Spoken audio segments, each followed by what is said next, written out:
제가 아까 들어오기 전에 듣기로는 이게 12시부터 시작해서 지금 7시간 넘게 진행되고 있다고 들었거든요. 제가 마지막 순서죠? 네, 잘 부탁드리겠습니다. 네, 일단 시작하기 전에 한잔 하고 시작할까요? 네, 반갑습니다.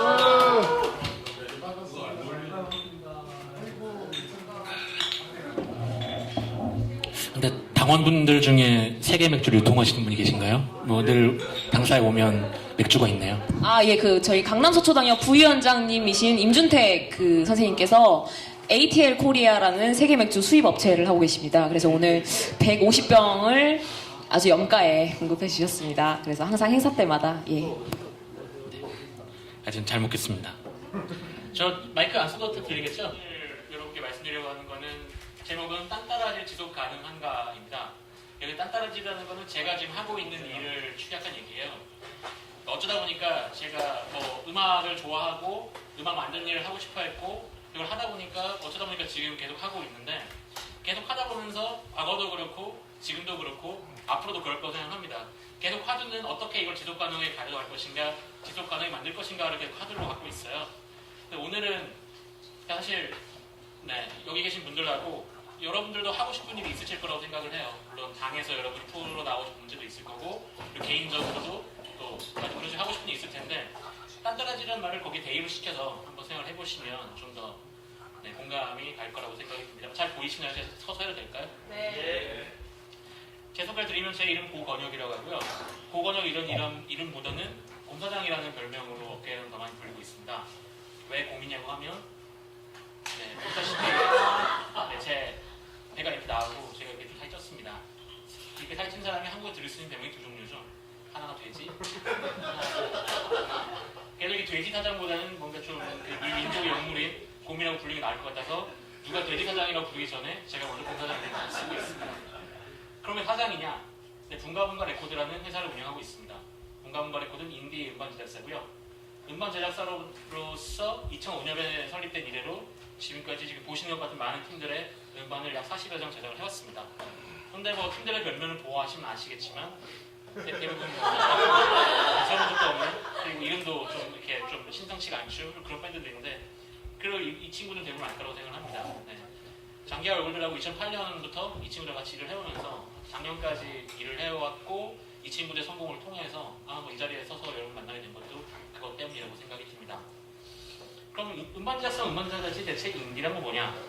인디 음악이라는 얘기입니다. 뭐 이런 것과는 전혀 상관이 없고요. 인디펜던트라는 말은 해야 되는데요. 뭐 음악으로 뭐 항일투쟁한 것도 아닌데 왜 뭐 음악에서 독립이 뭐냐? 간단하게 얘기를 하면 간섭을 받지 않는 겁니다. 사실 음악을 한다고 그러면 간섭하는 사람이 되게 많아요. 특히 뭐 10대 때 음악을 한다 그러면 부모님이 너 왜 음악을 하려고 먹고 살기도 힘든 그런 거 하려고 하냐 이렇게 빈정을 놓고 실제로 또 음악을 하기 시작하면 걸리는 것들이 많습니다. 첫 번째 자본이죠. 실제로 뭐 음악 산업이라는 말에서도 알 수 있듯이 음악은 비즈니스고 음악의 자본이 투여가 되고 그 자본에 상응하는 수익률을 거둬가야 됩니다. 그럼 자본은 결국 대중의 수요에 맞춰서 대중의 취향에 맞춰서 그 소프트 그 음악 컨텐츠를 디자인하게끔 요구를 하고 시장에 맞춰가지고 가게끔 하는데 그럼 대중의 간섭을 받지 않겠다. 사실 대중들이 좋아하는 음악은 좀 정해져 있어요. 흔히 뭐 바흐가 화성법과 대입법을 정리한 이래로 정해진 화성이 있고 그 화성에 정해진 음악이 아니라면 사실 좀 듣기가 어렵습니다. 그런데 이런 걸 하고 싶지 않은 사람도 있어요. 사실 그냥 소음만 내면서 그거를 음악의 범준에 포함시키는 사람도 있고 또 그거보다는 좀 더 대중화에 엮이긴 하지만 하여튼 변칙적인 화성이나 분위적인 정서나 사람들이 쉽게 접해보지 못한 그런 것들을 다루는 사람도 있습니다. 그런 걸 하고 싶어하는 사람들이 이런 대중과 자본과 그리고 그 누구의 간섭도 받지 않고 하고 싶은 음악을 하는 것을 기본적으로 인디 음악이라고 해요. 저희 회사의 이름이 분가분가에 사실 저희가 생각하는 인디 음악의 의미가 담겨있는데요. 분가분가는 보시다시피 성인 키워드입니다. 성인 키워드라는 거 사실 몰랐어요. 처음 지을 때는. 근데 하도 이게 제가 분가분가 레코드 대표라 그러면 웃는 사람이 너무 많아서 조사를 해봤습니다. 어원이 무엇인지. 분가분가 어원 쫓아가보면 80년대 어떤 농담에서 그 똥침을 분가분가라고 했다는 것을 밝혀냈고요. 그 똥침에서 이렇게 애널섹스로 의미가 발전해서 사실 일반적인 섹스 전반을 이렇게 지금 분가분가로 지칭하고 있는데요. 사실 이게 한국에서만 통용된 얘기가 아니에요. 이게 이탈리아 베를루스코니 총리인데 이 베를스코니 총리가 문제가 됐던 그 스캔들이 있던 10대와 섹스를 했다가 문제가 생겼던 게 분가분가 파티였다. 알게 되니까 혹자 뭐 허지웅 씨 같은 분은 이게 이탈리아 말이라 그러는데 이탈리아 말은 아닌 것 같고 이게 전 세계적으로 통용됐던 그 유머에서 분가분가 얘기가 나온 것 같고 이게 애널 섹스에서 섹스까지 발달했다라고 추정을 하고 있습니다. 근데 사실 몰랐습니다. 몰랐고요. 안다면 더 잘 됐죠. 왜냐하면 사실 록이라는 음악이 나온 게 로큰롤이라는 장르 이름에서 나온 건데 사실 로큰롤이라는 게 섹스에 대한 그 행위에 대한 의태어라고 해야죠. 거기서 나온 얘기이기 때문에 아 로큰롤은 섹스고 분가분가 섹스니까 아 괜찮다라고 나중에 갖다 붙이긴 했는데 사실 정확히는 몰랐고요. 저희가 분가분가라는 말을 처음 썼던 거는 저희 회사 막 만든 무렵에 고양이를 키우는 게 유행했어요. 근데 거기 고양이 키우던 한 분이 병원에 갔다 왔더니만 아 분가분가란 말이 있다더라. 그게 뭐냐면 개나 고양이가 사람 다리나 봉제 인형에 매달려가지고 자위하는 거를 분가분가라고 한다고 들었습니다. 일단 그 자위라는 게 저희가 하고 있는 인디 음악이라는 거 맞아 떨어지는 것 같아요. 그러니까 일단 저희는 말씀드렸다시피 누구의 간섭을 받지 않고 저희 하고 싶은 걸 합니다. 근데 사실 일반적으로 그 섹스라고 하면 파트너를 찾아야 되고 파트너의 마음에 듣기 위해서 온갖 것을 해야 됩니다. 맞춰야 되죠 파트너한테. 근데 자위라는 것은 똑같이 성욕을 해동하면서 누구한테 맞출 필요 없이 자기 혼자 스스로 해결할 수 있는 거죠. 그래서 저희가 하고 있는 게 일종의 자위가 아닌가라는 생각을 했고 야 분가분가는 이게 맞다고 생각을 했습니다. 근데 분가분가가 특이한 거는 자위가 이렇게 어디 혼자 처박혀 사는 게 아니라 뭐 대상물을 필요한다는 거죠. 사람 다리나 봉제 인형 같은. 그러니까 저희 역시도 저희가 하고 싶은 걸 하지만 어떻게든 대중과 저희가 하고 싶은 걸 좋아해줄 만한 대중들을 찾아내고 그들과 함께 저희 음악을 공유하고자 싶은 생각이 있습니다. 그리고 마지막으로 개나 고양이가 분가분가 하는 이유. 그러니까 저도 어렸을 때 개를 키웠었고 근데 그 개가 저한테 시도 때도 없이 분가분가를 했어요.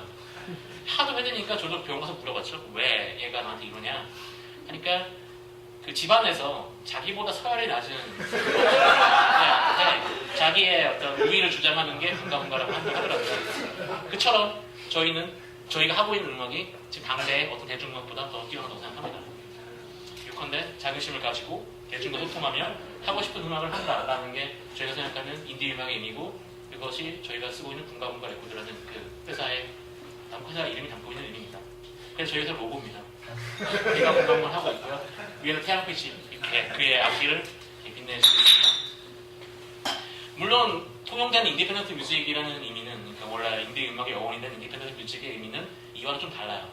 사실 뭐 대부분 인디 음악이라 그러면 제 값싼 음악 그리고 값싸게 만들어진 음악 뭐 드디어 더 나아가서 한국에서는 그냥 밴드 음악이면 인디 음악이라고 생각하는 그게 있는데 사실 인디 음악은 지금 이게 4대 메이저 레이블이었고 얼마 전에 EMI가 유니버설과 워너 합병이 되면서 3대 레이블로 정리가 되어 있습니다. 워너, 소니, 유니버설 3개 회사가 전체 시장의 약 87%를 갖고 있어요.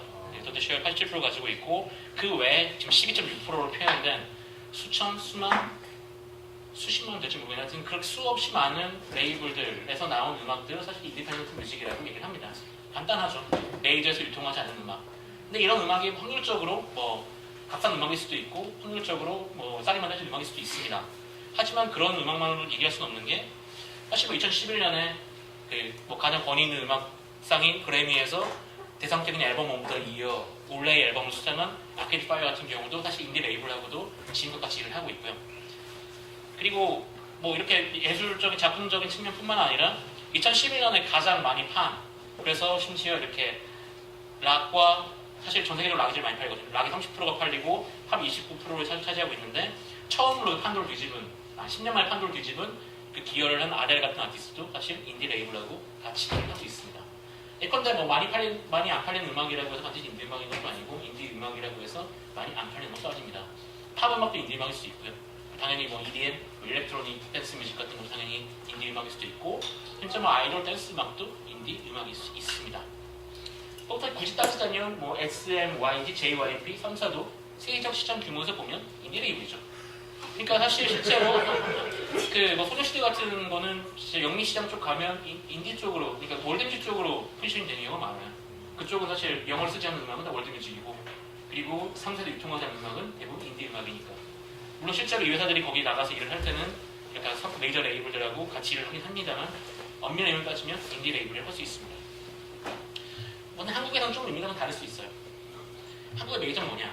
뭐 아까 SM, JYP, Y3사를 얘기했지만 세계 회사가 음악 시장에 미치는 영향이 크지 않습니다. 예를 들어 세계 회사가 멜론에서 음원을 뺀다. 우리는 니네가 하는 것처럼 똥값에 팔기 싫다고 뺐을 때 멜론은 운 하나 깜짝하지 않았습니다. 왜냐하면 매출에 미치는 영향이 크지 않거든요. 이처럼 시장 지배적인 사업자가 제작자를 존재하는 상황에서 실제로 영향을 많이 차지하고 있는 게 유통이고 사실 이통이고 가장 큰 영향을 차지하고 있는 건 방송입니다. 그러니까 KBS, MBC, SBS 그리고 CJ까지 포함하고 있는 미디어 기업들이 실제로 메이저 역할을 하고 있고 이 기업들에서 소개해준 음악이 사실 메이저 될 가능성이 높고 심지어 이 S미디어 제작을 가져와요. 최근 3년간 제 주목받았던 음원들은 나는 가수다, 뭐 무도가요제, 뭐 불후의 명곡 같은 방송사에서 만든 프로그램들, 슈퍼스타 K가 포함할 수 있죠. 그런 음원들이기 때문에 실제로 한국에서 메이저라고 하면 이 방송 생태계에서 머무르면서 그러니까 매니저를 방송국에 상주시키고 작가나 PD한테 계속 영업을 하면서 우리 애를 출연시켜달라라고 얘기를 하는 게 일종의 메이저라고 볼 수 있습니다. 그래서 메이저에서 가장 안 팔리는 층은 사실 일반적인 인디 레이블보다 훨씬 안 좋은 상황에서 일을 하고 있어요. 왜냐하면 드는 돈이 훨씬 많으니까. 일단 뭐 외모도 바꿔야 되고 일단 뭐 영업도 하는데 뭐 술도 사야 되고 한국에 뭐 기자나 PD들이 절대 자기돈 안 쓰거든요. 그런 식으로 방송국에 상주시키면서 방송에 출연하는 것을 목표로 하는 것을 메이저라고 하고 그렇지 않고 공연을 통해서 좀 대중들을 만나는 것을 인디라고 합니다. 물론 뭐 엄밀히 따져보면 그럼 유희열이 인디냐? 애매하죠. 서태지는 인디냐? 역시 애매합니다. 사실 큰 중요한 부분은 아니에요. 근데 극단적인 인디 학자들은 메이저가 있고 그 사이에 많은 스펙트럼이 있다. 그리고 사실 인디라는 거는 기본적으로 방송 생태계를 자유롭게 자기 하고 싶은 음악을 하면서 대중들과 만나가는 그런 아티스트다 라고 생각하시는 게 좋을 것 같습니다. 한국 인디 음악 현실이 조금 엄청나요.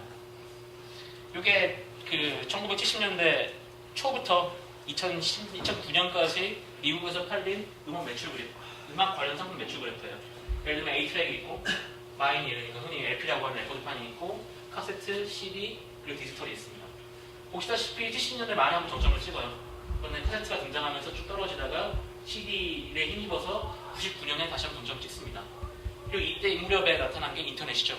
그리고 MP3가 등장했고 소셜 네트워크라는 영화를 보면 그런 신이 나와요. 그 저스틴 팀버레이커가 연기한 그 쇼 파커라는 캐릭터 나와서 자기가 이 음악 산업을 끝내버렸다고 얘기를 하는데 그 사람이 랩스터 만든 사람이거든요. 랩스터를 통해서 P2P로 음원들이 공유되기 시작하고 그러면 사람들이 더 이상 CD를 살 필요 못 느끼게 된 거죠. 자기가 원하는 곡을 무료로 음악을 들을 수 있게 됐기 때문에 그때 이로 쭉 추락을 하다가 2004년, 5년쯤에 이제 아이팟이 등장하고 아이폰이 등장하고 애플 뮤직 스토어가 생기고 이제 돈을 내고 음원을 구입을 하는 그런 시장이 생겨나서 좀 성장을 시작하는데 그 시장의 성장폭이 실제 전체적인 낙폭에 미치지 못합니다. 그래서 지금 2009년 기준으로 1999년과 비교했을 때 약 40% 수준까지 떨어지는 상태고요. 심지어 2019년과 비교해서도 약 60% 수준에서 음악 시장이 머무른 상태입니다. 그래서 실제로 이 그래프의 제목을 그래서 음악 산업의 죽음이라고 그래요. 그러니까 음악 산업은 사양 산업이죠. 그래서 뭐 이런 비유를 하다가 이제 음악 산업이 철도래 석탄처럼 되고 있다고 얘기한 적이 있어요. 근데 그 자원 쪽에서 이런 친구가 무슨 개소리냐고 석탄이 얼마나 잘 되는데 일반 석탄보다 힘들고 그러니까 아마 인류가 뭐 어쨌든 간에 뭐 처음 이렇게 문명이 성립되면서 음악을 만들어 왔고 지금껏 이제 음악을 이렇게 해왔지만 음악 산업이 등장한 게 사실 별로 얼마 안 됐어요. 약 100년밖에 안 됐고 이제 그 100년 동안의 어떤 음악 산업의 시기를 갖고 있다가 이제 산업이란 지위를 잃고 다시 음악은 상품이 아니라 뭔가 이제 돈을 안 받고 그런 공공재라고 말이 좀 그렇구나. 어쨌든 그런 재화로 접어들고 있다라고 하는 사람들이 많습니다. 근데 한국은 이런 되게 사양산업인 상황에서 한국에서는 좀 더 빡세요. 왜냐하면 그 아이튠즈 뮤직스토어에서 한국을 다운로드 받는데 드는 돈이 약 0.99달러에서 1.22달러. 그러니까 한국 돈으로 약 1,000원에서 1,200원 사이죠. 근데 한국에서는 600원입니다. 근데 그게 뭐 그 미국 시장이랑 뭐 한국 시장이랑 뭐 그 뭐 GDP나 이런 수준 비교해봤을 때 뭐 적당한 가격 차이를 볼 수 있어요. 반값이라는 게. 근데 사실 600원 되고 다운 받는 사람 아무도 없죠. 여기 계신 분들도 없을 거라고 생각을 해요. 대부분 이렇게 그렇게 다운 받자고 하면 뭐 이런 싼 상품이 있습니다. 150곡에 9,000원, 40곡에 3,000원 뭐 그런 상품이 있죠. 그래서 뭐 그거 안 받고 다운로드 받는 사람이 거의 없겠죠. 저도 그런 상황에 이르면 이걸 어떻게 해야지는 고민이 들 정도인데 하물며 일반적인 소비자들은 그런 걸 보고 마치 뭐 벗어나기 힘들 겁니다. 그렇게 따시면 이제 한국에서는 한국당 60원에서 120원에 팔려요. 그러니까 세계 시장이 약 10분의 1 가격에 팔리죠. 근데 하물며 그거를 이렇게 뭔가 쭉 스트리밍 쪽까지 접어들게 되면 한 6,000원으로 무제로 들 수 있잖아요. 스트리밍이 참 웃긴 게 사람이 많이 들을수록 한 사람 떨어지는 돈 작습니다. 평균 한 1원 정도 떨어진다고 하는데 한 번 들을 때마다 그거를 이제 아티스트에 쓰는 돈까지 이렇게 다 하면 약 0.3원 저희한테 제작사 쪽에 들으면 3원은 떨어집니다. 그러니까 뭐 1,000만 명이 들어도 뭐 그렇게 많지 않겠죠. 1,000만 명 들으면 1,000만 원도 안 되겠죠. 그런 상황이기 때문에 실제로 한국에서는 음악으로 뭘 하기 힘듭니다. 실제로 이렇게 구조가 만들어진 게 이통사 때문이라고 그래요. 그러니까 처음에 2000년대 초반에 이통산업을 처음 국책으로 하면서 마치 70년대 중공업 산업을 키우기 위해서 농산물 가격을 억제했듯이 일단 이통산업이 만들어지면 데이터를 써야 이제 이통산업 돈이 들어가잖아요. 그 데이터 사용을 유발하기 위해서 음악을 끼어팔게 한 거죠. 네가 이 이통사 걸 쓰면 이제 음악을 무료 듣게 해주겠다. 그래서 탄생한 게 멜론이고 SKT에서 멜론을 만들었고 지금도 멜론이 시장 지배적 사업자로서 30% 이상의 점유율을 차지하고 있습니다. 그런 식으로 음악이 사실 어떤 IT 산업 희생양이 됐다고 볼 수 있을 거고요. 하물며 여기에서 인디 음악까지 가면 진짜 아찔해집니다. 이거는 한국에서 주요 감상 장르를 표기한 건데요. 이제 2006년부터 2008년까지입니다. 발라드가 약 50%고요. 댄스가 24%, 트로트가 약 14%, 그리고 나머지 장르가 이렇게 돼 있고 대부분의 인디 음악이 속해 있는 락이나 메탈은 약 1.7% 수준입니다. 네. 노동당 대표보다 많은가요?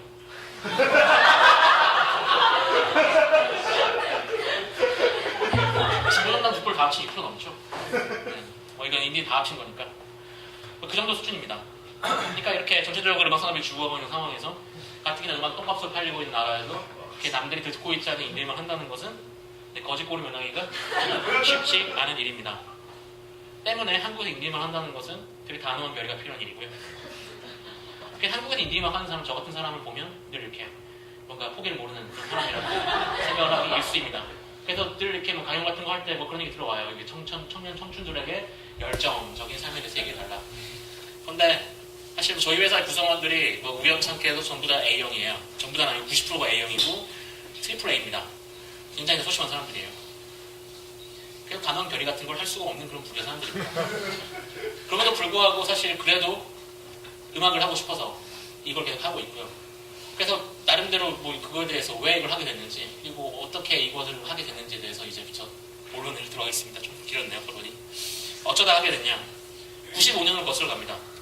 95년에 저는 제주도에서 이렇게 이게 99년에 찍은 95년도에 찍은 사진이에요. 지금부터 20년 전인데요. 20년 사이에 사람이 이렇게 됐습니다.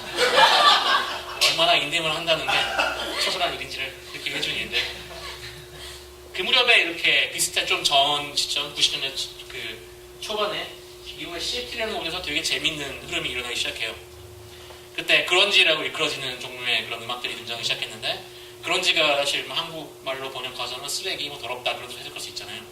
그런 말에 부합하게끔 굉장히 지저분한 사운드에다가 굉장히 단순한 곡조에다가 굉장히 그 염세적이고 그런 가사를 담은 그런 노래들이 등장하기 시작했는데 그것들이 되게 인기를 끌기 시작해요.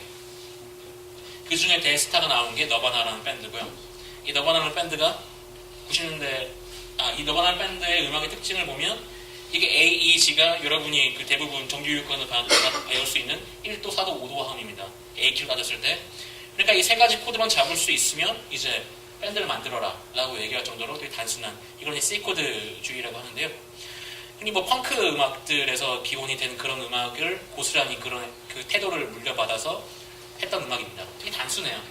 그러니까 누구나 할 수 있는 음악이고 그래서 이 음악이 담고 있는 기본적인 이데올로기는 do it yourself. 그러니까 네 스스로 해라. 네가 음악을 배우려고 뭐 학교에 머무르면서 10년, 20년 할 게 아니라 네가 지금 마음속에 있는 것을 코드 세계로 표현할 수 있어야 된다라고 주장을 했던 거죠. 그런데 이렇게 만들어진 음악이 인상적이게도 1993년, 2년, 3년 그 무렵에 너바나의 두 번째 앨범, 그러니까 메이저 데뷔 앨범이었어요. 이미 이 인디를 벗어난 상태였고 워너에서 제작한 네버마인드라는 앨범이 그 데인저러스라는 마이클 잭슨의 팝 앨범을 제치고 빌보드 1위 찍습니다. 사실 마이클 잭슨이 팝의 제왕이잖아요. 물론 이 시기는 약간 그 제왕의 위치가 조금 내려가고 있는 시기였지만 하여튼 되게 지저분하고 되게 더럽고 되게 뭐 사실 가사 들어보면 무슨 내용인지 잘 모르겠고 안 좋은 내용인 것 같은 그런 노래가 그 가장 정연된, 가장 정제되어 있는 팝을 제치고 시장의 1위를 차지한 거죠. 뭔가 새로운, 뭔가 혁명적인 움직임이 일어나고 있다고 사람들이 생각을 했습니다. 그래서 이것을 사람들이 얼터너티브로, 한국에서 뭐 서태지가 처음 써가지고 뭐 그렇게 뭐 알려진 용어지만 이 얼터너티브는 기본이 그렇습니다. 기존의 팝 음악에 대해서 대안이 될 수 있는, 굉장히 훈련되고 사람들 대중의 취향에 맞춰져 있고 그렇게 정교하게 만들어진 그런 음악이 아니라 그냥 보통 사람이 코드 3개만 가지고 막 만들어낸 음악이 시장까지 지배할 수 있는 그런 위치까지 갈 수 있는, 그래서 그런 흐름을 얼터너티브 뮤직이라고 불렀습니다. 근데 이런 흐름이 한국에도 들어와요. 한국에서 특히 서울에 있는 홍대 지역까지 들어오게 되고요. 다들 아시겠지만 홍대라는 곳은 한국에서 되게 독특한 공간입니다. 특히 90년대까지만 해도 한국에서 유일하게 이렇게 소리를 막 내도 예술로 인정받을 수 있었고, 이런 낙서를 해도 예술로 인정받을 수 있고, 먼지거리를 해도 예술로 인정받을 수 있는 어떤 표현을 해방한 같은 공간이었고요. 여기에 음악하는 사람들이 몰려들어서 지하실에 막 들어가서 클럽 이런 걸 만들기 시작합니다. 그리고 클럽을 만들고 팬들을 모으고 자기 음악들을 하기 시작해요.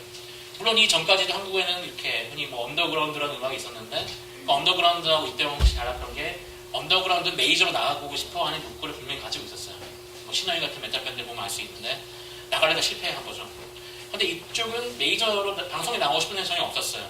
그냥 홍대에서 자기 음악 좋아하는 사람들끼리 모여가지고 그냥 음악 하는 걸로 충분하다고 생각했던 사람들이고, 이때는 심지어 클럽도 불법이었거든요. 그러니까 술 파는 데서 공연하는 게 불법이었어요. 그런 시기임에도 불구하고 사람들이 막 지하실을 막 빌려가지고 클럽들을 만들었고 거기 공연하기 시작했고, 이 공연을 하다 보니까 인디 음악을 만들어졌어요.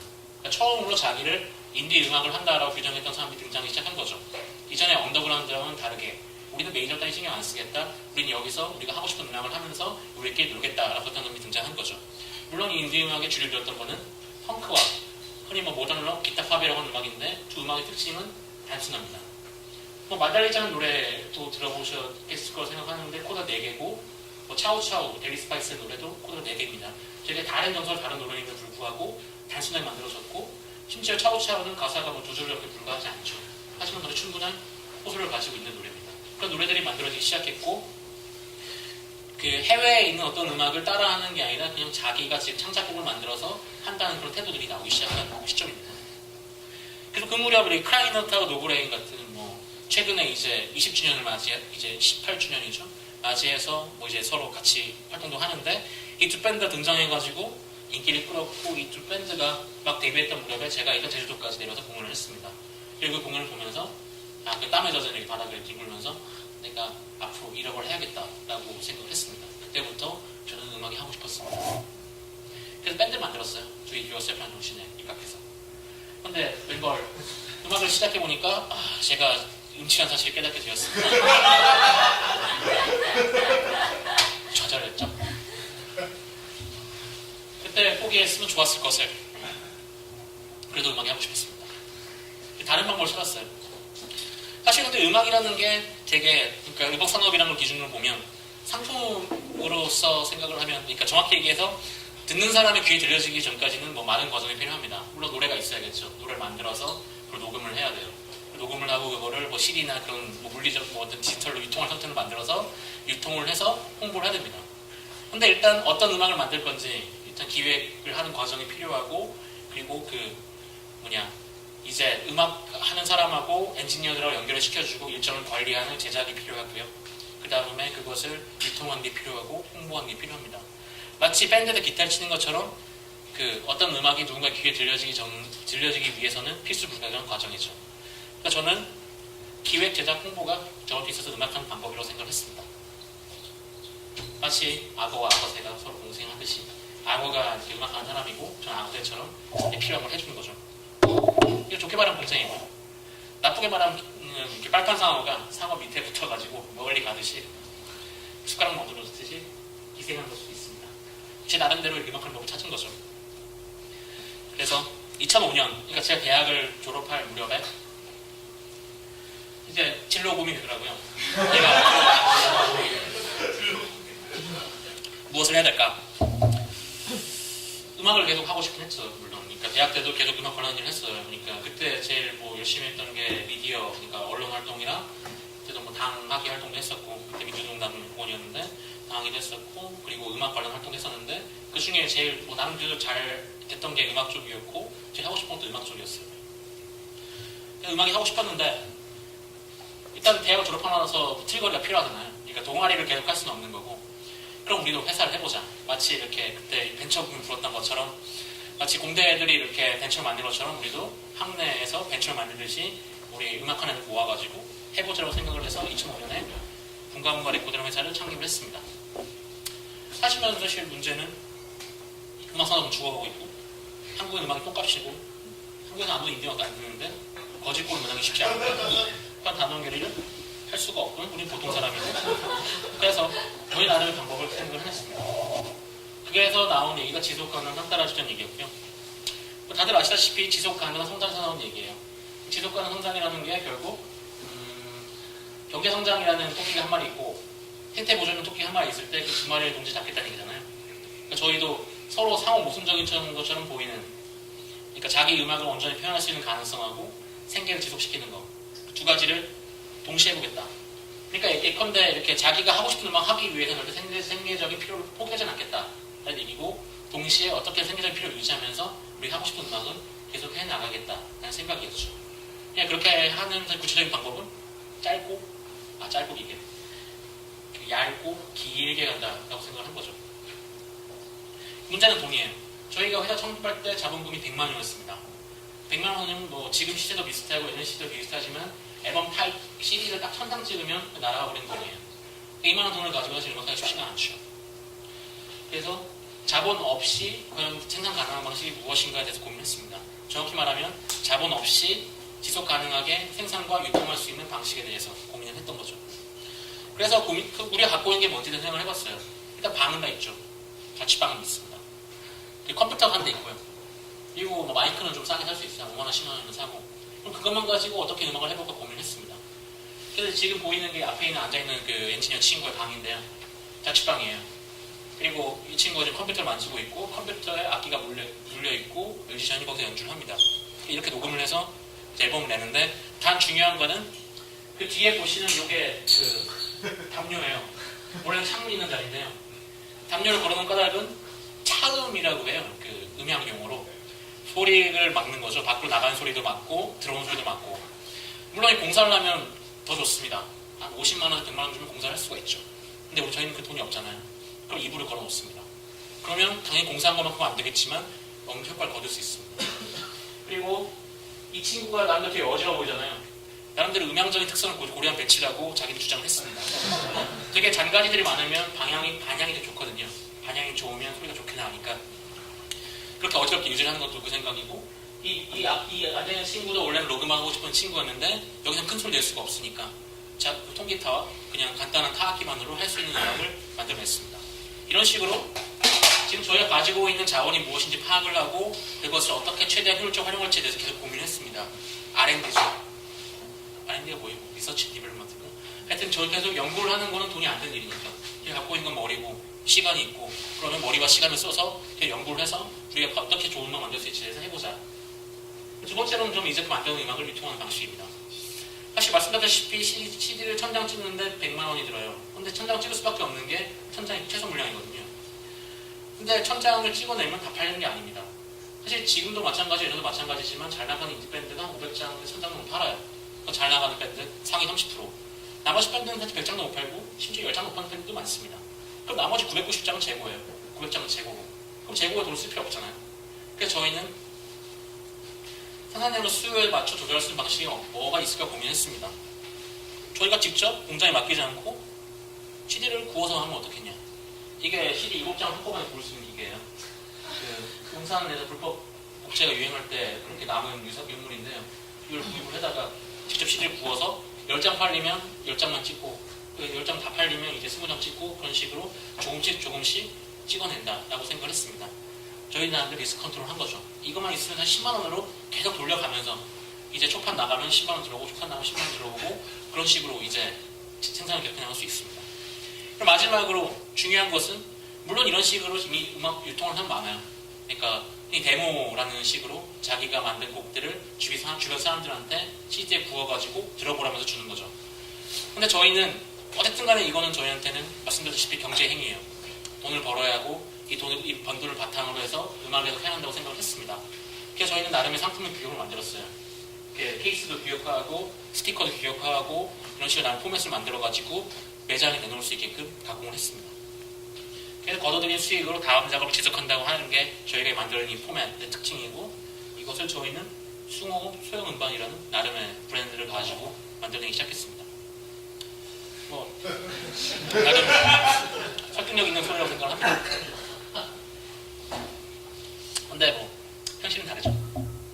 당당 팔면 500원 정도 남았어요. 한 4,000원 한 장 팔면, 심지어 계산해보니까 공장에 맡긴 것보다 장난감가가 훨씬 나오더라고요. 왜냐, 식비. 애들 한번 모이면 한 9명 모여서 시치는데 한 20만원 쳐먹으니까 도저히 안 맞더라고요. 그래서 이렇게 아무리 팔아도 일단 10장 팔면 500원씩 남으니까 5,000원이 남는 거예요. 이거 가지고는 사실 뭐 이렇게 애초에 수익을 잘 벌어들이기 힘드니까. 그래서 이런 거짓골을 면하기가 쉽지 않았고, 실제 저희가 2005년, 6년 무렵에 머물렀던 그 관악구 신림동 옹천동 수곡의 지역에 그때 머물렀던 모습입니다. 이 정도까지 궁하진 않았지만 실제 좀 궁하게 살았고요. 그래서 인물에 다시 물어보게 됐어요. 2005년에 회사 만들고 2006년에 지속가능 따라주량을 모토로 내걸고 나서 이제 한 2년째 지나가지고 7년, 8년을 거쳐가면서 과연 우리 지속가능한 것인가? 과연 이 수공, 수용 음반이나 포맷이 우리의 지속가능한 딴따라지를 담보해주는 것인가? 네, 개뿔. 말만 괜찮다고 생각을 했습니다. 그래서 막 그때는 진짜 이때는 접어야겠다고 생각했던 게 제가 4년차에 접어들 무렵이었고, 2008년이 돼서 이제 마지막 작업으로 생각을 했던 게 당시 막 군대에 제대한 이 친구, 그러니까 장기하는 친구 작업이었어요. 그 장기하는 친구가 그 군대에 복무하면서 만들어낸 싸구려 커피라는 노래를 가지고 이제 그것과 두 곡을 더 담아서 싱글을 내기로 했고, 이렇게 녹으면서 이렇게 손으로 찍어서 만든 그런 앨범입니다. 저희 회사로서는 8번째 수공업 소형 음반이었고요. 근데 뭐 주위에 반응 신통치 않았어요. 같이 밴드를 하고 있던 사람은 이건 심지어 나쁘지도 않다 얘기를 했었고, 같이 엔지니어 했던 친구는 뭐 대중성의 빵점이다 라는 얘기를 했었죠. 사실 뭐 저는 좋은 노래로 생각했어요. 사실 진짜 들었을 때 아 이거는 좀 쩐다. 진짜 얘가 2년 동안 군대에 있으면서 진짜 쩔게 만들어 왔구나. 그러니까 실제 뭐 이렇게 랩과 이렇게 그냥 노래와 경계선 상에서 너무나 이렇게 음악적인 걸 만들었기 때문에 굉장히 좋은 노래로 생각하긴 했는데, 이때가 저희가 뭐 음악 관련한 일을 한 지 한 8년째 접어든 무렵이었고, 저희가 하고 있는 음악이 좋은 음악이라는 생각은 분명히 있었어요. 근데 안 팔리잖아요. 그러니까 이분은 했던 게 아 좋은 음악이라고 해서 반드시 팔리는 건 아니구나 생각을 하게 됐습니다. 그리고 더 나아가서는 좋은 음악이 오히려 더 잘 안 팔리는 것 같다는 생각까지 하게 됐고, 그래서 이게 많이 팔려도 500장 수준일 거라고 생각을 했습니다. 근데 뭐 전혀 예상과 달랐죠. 이게 그때 2008년 9월에 그 EBS에서 하는 스페이스 공감이라는 음악 프로그램이 있어요. 지금까지 계속 하고 있는 거의 뭐 한국에서 유이한 라이브 전문 방송인데요. 거기서 헬로루피라는 오디션 프로그램을 해요. 그래서 매달 3팀을 뽑아가지고 방송에 등장시켜주는 그런 프로그램인데 거기에 됐습니다. 그래서 처음으로 퍼포먼스를 했죠. 근데 뭐 이 공감이라는 프로그램이 워낙 뭐 사람들이 많이 보는 건 아니기 때문에 뭐 그렇게 큰 반향은 없었습니다. 근데 그 다음에 쌈지 사운드 페스티벌이라고 이때만 해도 2008년 무렵만 해도 한국에서 거의 역시 유일무이한 대형 페스티벌이었는데, 여기서도 그 오디션 프로그램이 있어요. 그 숨은 고수라고. 그게 뭐 경쟁률이 400대는 아니고 한 150대 1 정도 되는 그런 되게 강력한 거였는데, 여기에 출연을 해서 당선이 돼서 딱 출연해가지고 20분 동안 딱 2곡을 하고 내려왔는데 그 무대가 되게 인상적이었대요. 관객들이 막 이렇게 장기하의 모든 몸짓을 따라하고 뭐 그런 모습을 연출하면서 아 이건 대략 장교주의 부흥회다. 이때 처음 장교주라는 말을 이렇게 얻게 됐고요. 근데 웬걸 이게 좀 이상한 식으로 흘러들어갑니다. 그때 이게 DC 인사이드 당대 유행하던 크리스 요소들이 유명을 한 건데요. 개죽이 보이고요. 저기 막대기 씨, 김대기 씨인가요? 김대기 씨 보이고, 하여튼 뭐 그런 건데 그런 요소들하고 같이 이렇게 섞여가지고 합성 놀이가 시작이 됩니다. 각종 패러디가 이렇게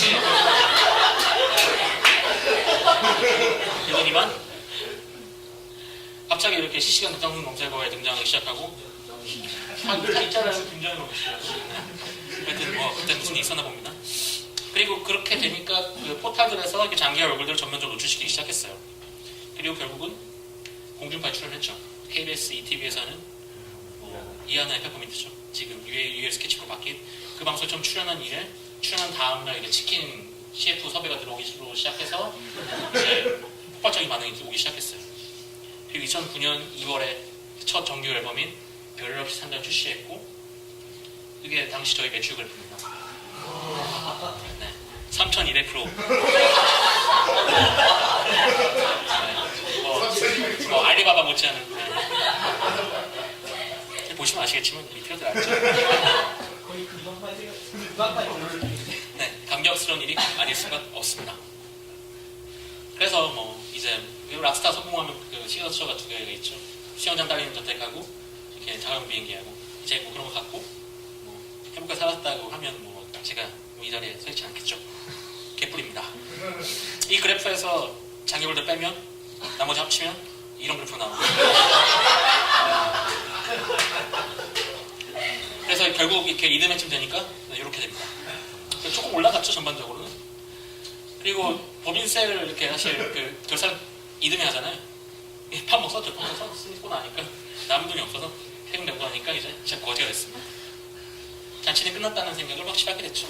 물론 이때 느꼈어요. 그러니까 망하는 건 한순간이라는 생각을 늘 하고 살았고, 그러니까 저희가 뭐 8년, 9년 동안 하면서 사실 뭐 저희가 음악이 좋았음에도 불구하고 알아주지 않던 사람들이 지금 알아준다는 거는 뭐 우리가 통제할 수 없는 음악에도 출중하게 지금 잘해서 그런 게 아니라 뭔가 우리가 제어할 수 없는 요인이 있었기 때문이라고 생각을 했기 때문에 미리부터 경계를 하고 있었고, 근데 실제로 통영 장고를 보니까 아, 이제 잔치는 끝났구나 라는 생각을 하게 된 거죠. 근데 따져보면 사실 장기holder 성공에 뒷받침했던 건 일단 DC 인사이드라는 대형 포털이 있었고, 그리고 네이버 다음 메이트 같은 역시 DC 인사이드 대형 커뮤니티에 네이버 다음 메이트 같은 대형 포털이 관심을 가졌고, 그리고 KBS, MBC를 SBS 같은 매스미디어의 도움을 얻어가지고 심지어 이때 장기holder들이 어느 수준이었냐면 그 뉴스데스크에 이렇게 앵커가 나와가지고 둘이 대답을 할 정도였어요. 그러니까 사회면에서도 관심을 가졌던 그런 현상이라 가지고. 그런데 이렇게 그 대형 커뮤니티, 대형 포털, 대형 미디어에 나가기 위해서는 필요한 과정이 있습니다. 간택이죠. 매스미디어의 간택을 받기 위해서는 필요한 게 있습니다. 사실 뭐 한국 리딩 환경이라는 게 그저께가 소녀시대가 나왔으면 어저께 소녀시대가 나오고 오늘도 소녀시대가 나오죠. 이렇게 아이돌 위주, 특정 장르 위주, 발라드, 댄스 음악 위주로 편성되어 있는 미디어 환경에서 그 미디어의 간택을 받기 위해서는 자질이 필요합니다. 그러니까 좋은 음악도 당연히 필요하고요. 장기하는 친구를 보면 사실 뭐 저는 동현이 않지만 외모도 괜찮게 생겼다 그러고 진짜 말빨도 되게 좋습니다. 말빨도 좋은 친구고 심지어 학벌도 좋아요. 서울에 나온 친구고 상당히 많은 그 주목받은 그 배경에는 서울의 출신이라는 게 크게 좌우를 했다고 생각을 합니다. 물론 저희도 그렇고 장기 개인도 그렇고 저희는 한 번도 이렇게 명시적으로 밝힌 적은 없지만 뭐 저희가 밝히지 않았다고 해서 저희가 도움을 안 받은 건 아니죠. 암묵적으로 그리고 명시적으로 도움을 받았다고 생각합니다. 그런 음악 외적 자질이 필요한 거고, 그런 음악 외적 자질이 없이 그냥 내가 좋은 음악만 한다라고 하는 사람은 매스미디어 관태를 받는다는 건 이렇게 좁은 문을 통과한 거 마찬가지입니다. 예를 들어 뭐 아실지 모르겠지만 015B라는 아티스트가 있어요. 90년대 한 획을 본 아티스트인데 지금까지 계속 죽을 쓰고 있습니다. 왜냐하면 매스미디어로부터 관태를 받기 힘들기 때문에. 정성훈 씨 같은 분 사실 되게 미디어 기피를 하거든요. 미디어에 못 나오니까 안 팔린 거죠. 심지어 김동률 씨마저도 그렇게 고정팬이 있는 분마저도 지금 계속 좀 떨어지고 있고, 거꾸로 서태지 같은 아티스트가 이제 방송에 출연하고 있죠. 그래서 사람들이 계속 물어봤어요. 이 무렵 제2의 장기holder는 누구냐, 어떻게 만들 거냐. 그때만 대답을 해주는 게 이겁니다. 로또 2번 당첨된 확률이에요. 계산하는 건데 이 정도 확률이라고 생각을 하고, 저희가 장기holder로 통해서 성공을 한 거, 장기holder 성공을 한 거는 마치 이렇게 한순간 태양계의 행성들이 이렇게 일어설 때 있잖아요. 이렇게 모든 조건이 맞아떨어진 인디 음악에 관심을 가졌던 그 무렵, 뭐 이렇게 마치 이렇게 그치 군대 나오고 이제 졸업을 하면서 이제 생활계를 동하고 있던 그 무렵, 그 미디어에서 새 레스트를 찾고 있던 그 무렵, 88만 세대라는 화두가 나고 있던 그 무렵에 모든 게 맞물려가지고 된 일이라고 생각을 하고, 궁극적으로는 매스미디어의 관태를 받았기 때문에.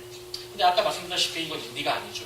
인디는 매스미디어와 관계없이 직접 대중을 만나서 소통을 하면서 커나가는 게 인디라고 하면 인디적인 건 아니에요. 그리고 이제 장기holder들은 이제 작년에 저희랑 결별을 했어요. 이런 그 견해의 차이, 음악적 견해의 차이 때문에, 네, 성격적 차이, 뭐 그러니까 합의 이혼을 했죠. 제가 딱 분할하고 이제 전처가 된 그런 관계에 있습니다. 결국 다시 고민을 하게 됩니다. 인디 음악이 무엇인가? 독립이란 게 무엇인가? 우리 스스로 힘으로 할 수 있는 게 무엇인가에 대해서 고민하게 됩니다. 미디어는 뭐 언젠가 관심 가져줄 거라 생각을 합니다. 아니면 우리 스스로 미디어가 될 수도 있죠. 뭐 소셜 미디어 같은 거 있고 페이스북 있고 트위터 있는 상황에서 결국은 컨텐츠의 문제죠. 미디어를 뭘 타고 넘어뜨릴 것인가. 좋은 컨텐츠 만들었는데 잘 안 팔리는 거는 뭐 어쩔 수 없어요. 그러니까 좋은 컨텐츠가 어떤 성공의 충분 조건은 아니라고 생각을 합니다. 하지만 성공하기 위해서는 좋은 컨텐츠가 필요하고 저희는 그게 필요 조건이라고 생각을 합니다. 그럼 과연 결국은 뭐 상업적인, 전 사업하는 사람이니까 상업적으로 갈 수밖에 없어요. 팔리는 게 뭐냐? 저희 같은 음악하면서 팔리는 게 뭐냐? 락 페스티벌이라고 생각을 했습니다. 아까도 말씀드렸듯이 2008년 무렵만 해도 지금도 얼마 안 되죠. 한국의 락 페스티벌이 한 두세 개밖에 없었어요. 그러니까 10,000명 이상 모이는 페스티벌이. 그런데 그 2년 사이에 거의 매주, 여름이면 거의 매주 있고 뭐 보통 시즌에서는 2주에 한 번 정도 있을 정도로 페스티벌 붕화옥이 됐죠.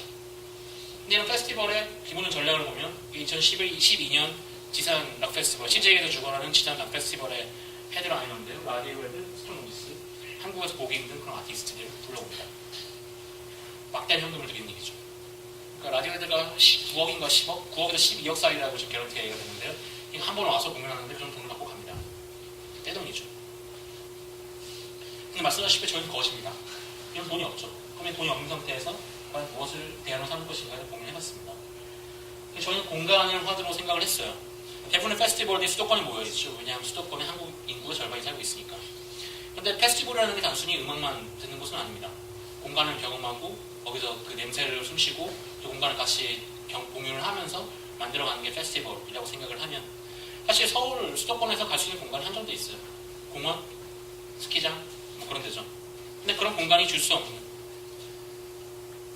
그 다른 공간의 경험이 전국에 퍼져 있다고 생각을 했습니다. 그렇다면 수도권을 벗어나서 뭘 해보는 게 어떻겠냐라고 생각이 들었고 그런 생각났던 게 제가 10대를 보냈던 제주입니다. 제주는 마치 또 핫한 지역이에요. 되게 많은 인구가, 많은 관광객들이 모이고 있고 김포, 제주 노선이 전 세계에서 가장 이용객이 많은 국내선 노선이래요. 그만큼 많은 사람이 들어가고 있고 그중 대부분 50%가 중국 사람이라고 하지만 뭐 말도 할 수 없이 수려한 생태를 가지고 있는 곳입니다. 이런 수려한 생태에 이런 음악을 올려본다면 이게 아니다. 어쨌든 이런 식으로 제주도라는 공간에 이렇게 음악을 올려서 사람들을 경험하게 한다면 사람들이 단순히 유명한 아티스트를 보러 오는 게 아니라 이 공간을 경험해보고 싶어서 오는 거고 그렇다면 적은 돈을 들이고 물론 좋은 음악하는 아티스트가 있어야겠죠. 유명하지 않은 좋은 음악하는 아티스트를 불러다가 이 공간에서 서로 매칭을 시켜주면 수도권의 페스티벌 줄 수 없는 그런 경험을 줄 수 있지 않을까라는 생각을 했습니다. 제주도라는 공간에서. 그리고 또 하나 떠오르는 화두는 음악이라고 하네요. 음악만으로 충분한가? 이게 한국 콘텐츠 산업의 분야별 매출액인데요. 제일 왼쪽에는 출판, 만화, 음악, 게임, 영화 뭐 그런 식으로 쭉 나오는데 음악 산업이 제일 작죠. 사실 음악 산업의 파이가 작고 이전 노래방 산업을 빼면 훨씬 줄어듭니다. 그러니까 결국은 음악을 듣는 사람이 많지가 않아요. 그런 사람들 많지 않은 상황에서 그 중에 되게 적은 시험만을 가지고 뭘 해보고 싶지가 않다고 생각을 했습니다. 그래서 생각을 한 게 이쪽 업계용으로 얘기하면 연대죠. 그러니까 서로 다른 분야끼리 섞는 걸 생각을 했습니다. 서로 다른 종류의 페스티벌이 세 개가 뭉쳐 있습니다. 하나가 음악이고 하나가 디자인이고 하나가 영화다. 그럼 음악 좋아하는 사람은 음악 페스티벌 보러 올 거고 영화 좋아하는 사람은 영화 보러 올 거고 디자인 좋아하는 디자인 보러 올 겁니다. 디자인 좋아하는 사람이 음악 페스티벌 한다고 해서 보러 오지는 않을 거예요. 근데 다만 디자인을 좋아하는 사람은 음악을 좋아할 가능성이 좀 크죠. 그러면 디자인을 믿기로 해서 옆에 하고 있는 음악 페스티벌 듣고 가는 게 어때? 라는 식으로 서로 불러들여서 서로 다른 분야를 섞습니다. 근데 이게 뭐 제 아이디어만은 아니에요. 지금 뭐 세계적으로 제가 제일 좀 잘 되고 있는 페스티벌 중 하나가 사우스 바이 사우스 웨스트인데 이게 음악 페스티벌 출발했다가 그다음 필름 페스티벌 확장을 하고 특이하게도 인터랙티브라는 이름으로 IT 컨퍼런스를 같이 합니다. 실제로 이 IT 컨퍼런스가 영향이 상당히 있었던 편인데요. 뭐 트위터 같은 서비스가 처음 여기서 출범을 하면서 히트 쳤고 근데 이게 성공할 수 있던 그 비결이 그러니까 음악을 듣는 사람이 사실 특히나 이런 페스티벌 오는 사람은 미국에서는 높은 확률로 스마트폰을 가지고 있습니다. 이런 사람이 와서 여기서 이제 서비스가 론칭이 되면 이제 그 서비스를 테스트베드로 삼아서 하는 거죠. 근데 음악을 하는 사람들은 한테는 도움이 되는 게 이쪽 IT 오는 사람들은 다 법인카드 풀창 듣고 옵니다. 그러니까 거기서 지만 풀어놓고 이제 들어가는 컨퍼런스 안 들어가고 음악을 들어가는 거죠. 그러니까 이쪽 IT 컨퍼런스라는 게 미끼가 되는 겁니다. 물론 거기도 영화가 동시에 들어갈 수 있죠. 서로 이질적인 세 개의 관계층이 한 군데 모여가지고 서로 공유할 수 있는 그런 그런 플랫폼이 될 수 있다고 생각을 했습니다. 이런 멀티 페스티벌이죠. 제주도에서 멀티 페스티벌 해보자고 생각을 했고, 제주도에서 가장 되는 게 뭐냐? 역시 여행이고, 그리고 또 여행도 좀 대안적으로 생태 여행이면 어떨까? 그러니까 뭐 관광지를 그런 돌아다니는 게 아니라 생태를 경험해 볼 수 있는, 물론 올레길이라는 플랫폼이 있었기 때문에 가능한 일입니다. 거기다가 뭐 지식 강연 뭐 그런 것들 좀 팔리는 것 같으니까, 그리고 의미도 있을 것 같으니까 그 공연과 생태 여행과 강연을 결합한 제주 문화 투어를 기획하게 됐고, 그레이트 이스케이프 투어란 이름으로 2012년부터 시작을 했습니다. 그래서 이후에 그레이트 이스케이프 투어 전형적인 모습인데요. 그러니까 육지에서 비행기 타고 내려온 약 30-40명의 관객이 실제로 아티스트와 이렇게 지근거리에서 마주하면서 제주도라는 생태 안에서 체험할 수 있는 그런 플랫폼을 만들어낸 거고요. 그래서 총 7회를 진행했습니다. 2012년부터 2013년까지 총 7회 진행을 했고, 이 7회 진행하면서 처음으로 빚을 졌고요. 그 빚을 진 걸 바탕으로 2013년 10월에는 더 빚을 내가지고 페스티벌을 아예 열었습니다. 제 페스트라는 이름의 페스티벌을 열었고, 뭐 라인업이 나쁘지 않았어요. 그때 저희 동원수 최고의 라인업을 생각을 했고, 제주에서 약 이틀 동안 연인한 8,000명 정도 동원했습니다. 물론 뭐 이쪽 수도권 페스티벌에 비하면 안 되죠. 수도권 페스티벌이 연인은 약 8만까지 가니까. 근데 인구 비례를 비교해보면 제주도 인구가 약 60만이에요. 서울 3배의 크기라는 땅에 관악구 인구가 살거든요. 되게 작은 시장인데 거기에서 8,000명 모았다는 거는 여기 따지면 약 20만, 30만 정도의 관계를 모았다고 볼 수도 있겠죠. 하지만 절대수가 작기 때문에 손을 많이 보고 빚을 많이 지게 됐습니다만, 그래서 이렇게 나름 그래도 되게 멋있는 광경을 연출했고요. 2013년 10월, 지난달이죠. 지난달. 그래서 더 빚을 내가지고. 그러니까 이게 페스티벌 한번 나가다 보니까 너무 좀 짜증이 나더라고요. 뭔가 남는 것도 없고.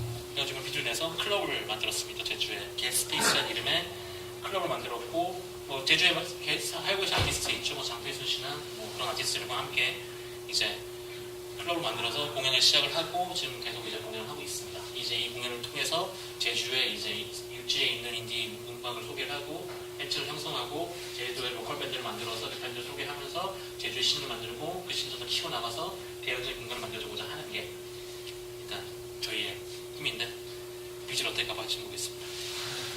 그리고 한편으로는 또 다른 식으로 기회가 생겼어요. 뭐 저희 팀들 중 하나의 술탄 오브 디스코가 사실 되게 그냥 웃기는 애들로 취급을 받았었습니다. 2007년 시작할 때 립싱크 밴드로 시작해서 2011년 무렵에 밴드로 바꿨는데, 이전에 이미지가 너무 세게 남아서 이런 웃긴 애들, 음악은 별로 안 좋다라고 생각을 하던 그런 애들이 이게 역시 외국에서 인정을 받으면 되는 게, 이게 글래스톤베리 페스티벌이라고 세계에서 가장 큰 페스티벌에 처음으로 초대를 받았고, 한국 팀 처음으로, 그리고 그 바탕으로 싱가포르나 일본 페스티벌을 계속 돌아다니면서, 이게 글래스톤베리 페스티벌인데요. 연인원 45만 명 정도의 사람이 오는 그런 페스티벌이고, 약 40년 된 페스티벌이고, 심지어 비상업 페스티벌이에요. 그러니까 물론 뭐 돈을 내고 갑니다만, 그린피스하고 영국의 어떤 뭐가 있는데, 옥스팜 두 군데의 수익금 전액을 기부를 하는 되게 큰 페스티벌이고, 이 페스티벌에 한국팀 최초로, 물론 이런 무대가 아니고 어디였지? 요 옆에 여기 통합이 있어요. 이쪽에서 공연을 했습니다. 약 1,500명 관객과 공연을 했는데 반응이 되게 좋았고, 여기 반응이 좋고 나니까 한국에서도 얘네가 뭔가 음악을 잘하나 보구나 라고 생각을 했는지, 그 다음에 뭐 무슨 한국에 무슨 뮤직 마켓 갔더니만 거기서는 프로그램에 당선이 돼서 이제 내년 초에 미국 넘어와가지고 토니 마스레트라는 프로듀서가 있어요. 레이디 가가나 뭐 비욘세 같은 아티스트가 작업을 한 아티스트와 함께 한 곡을 하기로 했습니다. 그래서 이걸 하고 나니까 이제 뭐 제2의 싸이를 꿈꾸는 거냐라고 이제 물어보기 시작하는데요. 혹시 뭐 이런 확률이겠죠. 그리고 또 2번도 아니고 3번쯤 뭐 당첨될 확률을 생각하는데, 결국 뭐 기회들은 많이 만들고 있어요. 뭐 저희 나름대로 좋은 음악 만들어내고 있고, 뭐 좋은 기획도 만들어내면서 그걸 장기적으로 꾸고 나갈 생각을 하고 있는데, 여전히 한국 음악 사람은 좋아하고 있고, 한국에서 음악 시공값이고, 한국에서 인디곡 듣는 사람 없고, 저희는 거짓골을 면하기가 여전히 쉽지가 않습니다. 근데 그럼에도 불구하고 사실 이것을 하는 거는 뭐 처음으로 뭐 강연에서 얘기를 해보는데, 제가 2000년에 민주정당 당원이 되면서 기존의 학생운동하고 다르던 거는, 기존에 제가 학생운동부에서 얘네 쪽하고 그렇게 안 친했고, PD 쪽 선배들하고 얘기하면서 PD 쪽 선배들은 이거 아스팔트랑 싸움을 하는구나 라고 생각을 했습니다. 그 아스팔트에 병 던지면서 자기 그 사상을 어필을 하고, 그리고 어디서 뭘 하려고 했는지가 사실 몰랐어요. 그 의회에 들어가는 건 아니고 프롤레타 독재를 해야 되는데 대체 이 사람들이 뭘 만들었는지 도대체 모르고 있는 시점에서 그러니까 진보정당이라는 게 뭔가 전 현실적인 대안을 줬고, 그래서 저는 진보정당이라는 걸 만들면서 거기서 가장 화두로 끌고 왔던 건 문화적 다양성이었습니다. 일단 제가 접했던 게 그 얼터너티브 문화라는 거였고, 그걸 만들고 싶었고, 그거를 지역을 기반으로, 로컬을 기반으로 해서 만들고 싶었고, 그게 어떤 당의 어떤 그 이뤄줄 수 있는 그 통로가 될 수 있지 않을까. 그러니까 정체불명히 얘기했는데, 영국인가 독일인가 가면 녹색당인가 노동당 당사가 각 지역당들이 이렇게 마을에 있고 1층에 펍이 있고 2층에 당구장이 있고 3층에 당사가 있어서 사람들이 마치 마을 회원식 놀러 간다더라. 어떤 선배가 저한테 이걸 하면서 저를 꼬드겼는데 그런 게 제 꿈이었어요. 그런 거를 지역에 만들고 거기서 공연 같은 걸 하고 거기서 음악을 내고 그런 것들을 정치와 연결시키고 그런 것들이 꿈이었는데, 실제로 제가 경험해본 진보정당은 좀 문화적으로 되게 획일화되어 있다는 생각을 많이 했었어요. 사실 아까 말씀드렸던 50%, 25%, 15%, 80%가 특정 장르를 점유하고 있는 그런 문화적인 취향이 사실 진보정당에서 크게 다르지 않았거든요. 물론 그렇다고 제가 듣고 있던 음악이 뭐 주류가 되는 건 아니었지만 최소한 어느 정도의 지분이 있고 그걸 공유할 수 있고 그 공유할 자세가 되어 있는 상황이라는 생각을 했는데, 사실 좀 민중가요라는 걸 좀 학을 뗐던 점이 좀 있죠. 그러니까 도저히 감당할 수가 없었어요. 그 미학적인 그거를 물론 되게 좋아합니다. 되게 좋아하고요. 뭐 특히 뭐 사계 뭐 그런 거 되게 좋아하고, 결국은 제가 싸우고 있는 적은 그 문화적인 해결성이라고 생각을 합니다. 사실 이게 전 세계의 음악 그 시장의 분포인데요. 팝이 29.2%고 락이 25.7%입니다. 되게 락 35%, 30%도 주기가 왔다 갔다 하는데, 이 팝이라는 건 굉장히 많은 장르를 포괄하는 거고 락은 굉장히 많은 장르를 포괄하는 겁니다. 그러니까 한국처럼 많이 편성되어 있지는 않죠. 최소한 이 정도의 분포만이라도 가졌으면 좋겠다고 생각을 하는 거고, 결국은 이렇게 획일적인 게 전 사회적으로 큰 사회학이 되고 있다고 생각이 들어요. 되게 나이브한 얘기일지도 모르겠습니다. 그러니까 문화라는 게 뭐가 문제냐면 한국에서는 쾌락의 수단이 되게 제한되어 있어요. 그러니까 기껏해야 40대 이상의 남성들의 허용되는 거는 사실 진짜 다란주점 가서 술 처먹고 포금하고 성매매하고 그 정도밖에 남아있지 않고, 여성들 같은 경우 심지어 그런 기회조차 받고 있지 못하죠. 되게 제한적인 환경에서 진짜 TV를 보고 뭐 매스미디어를 보고 그렇게 접할 수밖에 없는 환경이에요. 실제로 인디 음악 듣는 사람들이 30대 초반 이후에 출산을 하게 되면서, 대부분이 여성이거든요. 출산하게 되면서 더 이상 클럽을 오지 못하게 됩니다. 그러니까 접할 수 있는 게 매스미디어밖에 없는 거예요. 대체 그러니까 저는 진짜 뭘 듣고 살 수 있을까, 어떻게 지을 수 있을까 생각이 드는 만큼 그렇게 그 제한이 되고 있다 보니까 결국은 어떤 식으로 쾌락의 수단, 자기 즐거움 충당하는 수단이 화폐밖에 없는 거예요. 돈을 벌어야죠. 그러니까 집값에 더 신경 쓰는 거죠. 딴 거, 놀 거 있으면, 그러니까 뭐 사실 집 팔면서까지 뭐 도박도 하고 그러잖아요.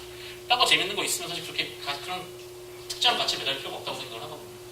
한국 사회는 사람들이 재밌는 게 워낙 없다 보니까 가치가 표현되어 있고 이렇게 획일화에 계열하고 있고 그 정치, 경제, 사회적으로 큰 적폐를 만들고 있다고 생각을 합니다.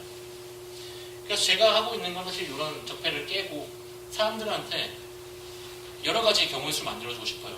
그러니까 제가 10대 때 다른 음악을 듣고 저한테 딱 알맞은 음악 찾았던 것처럼 한국에 10개의 음악이 있다고 하면 10개의 음악이 있고 100명 사람이 있다 그러면 100명 중에 10개의 음악이 안 맞는 사람도 있을 수 있을 거예요.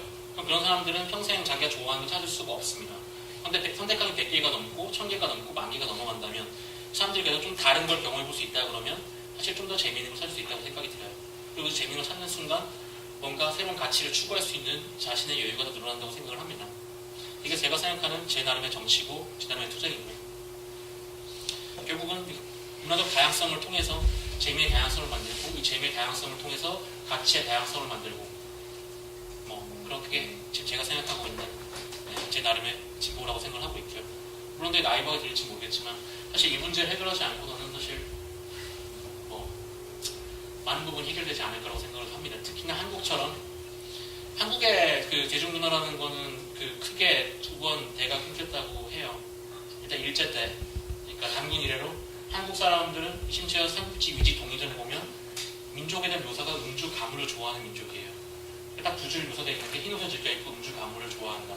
굉장히 한국 민족은 되게 쾌락적이고 불안적인 민족이었는데 일제시대 때 한번 명맥이 끊기고 그 다음에 일제시대로 빡세게 유신 때 한번 명맥이 끊겼습니다. 그 이후로 한국에서 대중문화라는 게 사실 원점부터 계속 반복해서 출발하고 있고 결국 출발하는 시점마다 그 자본을 잡아먹히면서 계속 산업으로 가고 있고 CJ 따위가 뭐 자기 제 문화 잘 만든다고 하고 있는 그런 상황인데 그런 되게 엄혹한 문화적으로 되게 지체된 상황에서 이 문제를 해결하지 않고는 사실 진보라는 건 되게 요원하다고 생각을 하고 있는 게 제 생각입니다. 물론 뭐 지속 가능한 건 쉽지 않습니다. 여러분 다 아실 거라고 생각을 하죠. 3% 미만, 1% 미만이라는 게 얼마나 물론 저희는 뭐 매출이 점유율 1% 미만이라고 해서 해산하지는 않습니다만 네, 현기증 나는 얘기죠.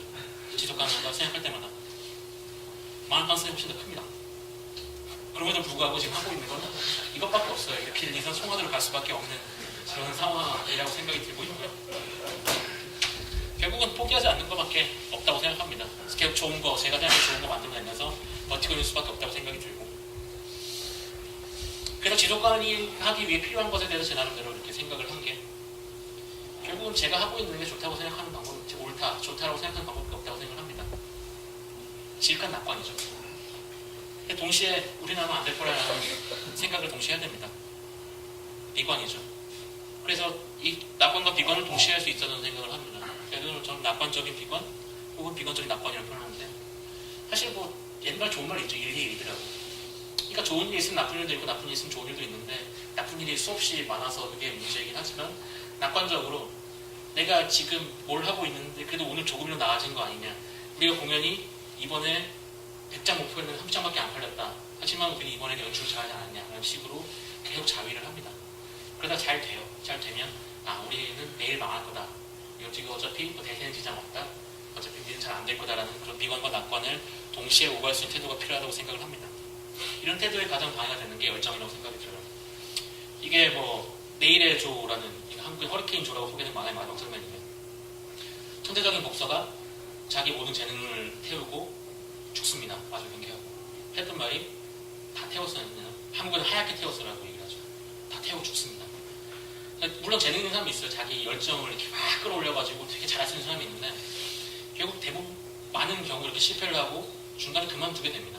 왜냐하면 자기가 투여가 잘 안 되거든요. 그게 잘 안 되는 게 디폴트고 근데 자기는 잘 돼야 되는데 많이 넣었는데 잘 안 되잖아요. 잘 안 되죠. 그럼 포기를 하게 되는데 저는 이렇게 되고 싶습니다. 나이가 지금 이분이 93이죠. 물론 이분 젊을 때도 되게 잘 나갔어요. 지금도 잘 나가고 계시지만 이렇게 90이 넘어서까지 계속 음악을 하고 싶고 90이 넘어서 음악을 하게 되면 지금보다 음악을 잘할 수 있을 그런 자신이 있습니다. 결국 이런 태도를 유지하기 위해서 결국 36.5도라는 화두를 끌고 오는데 항상성이죠. 그러니까 상온 정온동물이라고 그럴까요? 사람이 36.5도는 체온을 유지하잖아요. 외부가 얼마나 추워지든 얼마나 뜨거워지든 그러니까 잘 돼도 안 돼도 자기 항상성을 유지하면서 자기 페이스를 유지하면서 2보 전진에 1보 후퇴 심지어 그것만도 불안하면 1보 전진에 간보 후퇴 그리고 거기서 우리는 그 나아지고 있던 자위를 거듭하면서 동시에 우리는 망할 거라는 비관을 거듭하면서 그렇게 나아가는 게 제가 지금까지 해온 바로는 거의 유일한 방법인 것 같습니다. 그리고 중요한 거는 인디만 한다 그러면 동정을 많이 해요. 되게 어렵지 않냐. 그때만 얘기합니다. 돈을 주고 주 친구들이 공연 초대하다를 불러요. 돈 내고 사라고 불쌍히 보이지 않냐고 이렇게 얘기를 합니다. 그래서 팬들한테 맨날 얘기해요. 관심 필요 없다고. 현금이라고. 여러분의 현금이 저에게 힘이 됩니다라고 얘기를 하는데 이 얘기는 저희가 물질적 기반에 대해서 계속 신경 쓰고 있다는 걸 얘기를 합니다. 그리고 우리가 얼마나 써야 되느냐.